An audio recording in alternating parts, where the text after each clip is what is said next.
let's set bold goals, guys. What am I talking about? I'm talking about everybody's full off Thanksgiving, turkey. They're ready to drink their way to the end of the year, especially COVID-19. For those who are watching this video 20 years from now, understand COVID-19 has done a number on folks in 2020. So I'm not blaming anybody who's drinking.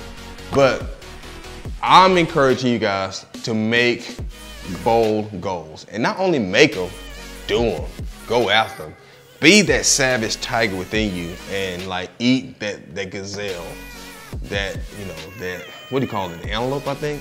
Man, eat them, man. I'm vegan, so I'm not gonna eat them. So I'm gonna eat some onions, some mushrooms, and some spinach, and some tomatoes. You know? That's what I'm gonna do.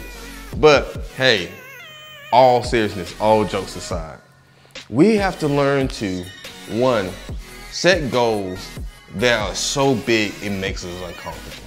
That comfort zone is typically where your growth is. And when I mean your growth, I'm talking about, what are you scared to do? Are you scared to put yourself there and market yourself? I can attest. One of the things that I did was doing before I even started doing these YouTube and social media posts and all that stuff, I was so scared. I didn't want to put my kids on social media. I didn't want to put my personal life on social media. I didn't want to let people know what I do because I'm just a private person.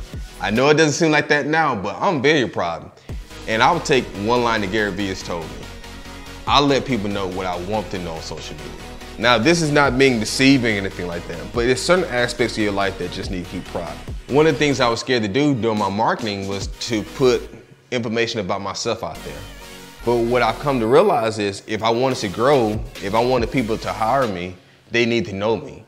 And yeah, you can run TV commercials, yeah, you can run, you know, billboards and things of that sort, but people really want to get to know you. So if my comfort zone was putting myself out there on social media, now you might be looking at my social media like, oh, he ain't scared at all. I'm still scared, trust me. I just do it in a very different type of manner. So when I tell you to set bold goals, look at that comfort zone, step out of there. Second thing I'll tell you to do as far as making bold goals and actually executing them is evaluate your goals, okay? Evaluate them. Like it's one thing to sit here and say that you want to become a medical doctor, but it's another thing to actually apply to med school. Well, first I go to undergrad, take your MCAT, apply, go to medical school, take your boards, do your residency, all that stuff. So the end goal ultimately is to be a medical doctor, but you have everything in between.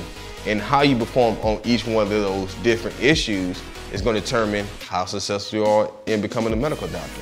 You see where I'm going with this? I mean, if you're trying to be an entrepreneur, whether it's, you know, selling basket weaving tutorials, you got to ask yourself, okay, what is it going to take for me to be effective in that? Do people even want to buy those tutorials? Is that the popping thing these days? Is that the vibe, I guess? The third thing that I would say in regards to making bold goals is always, always, always act like you've been there. I get this from Nick Saban all the time. And I know this might sound strange coming from a bold goals video, I guess you would say.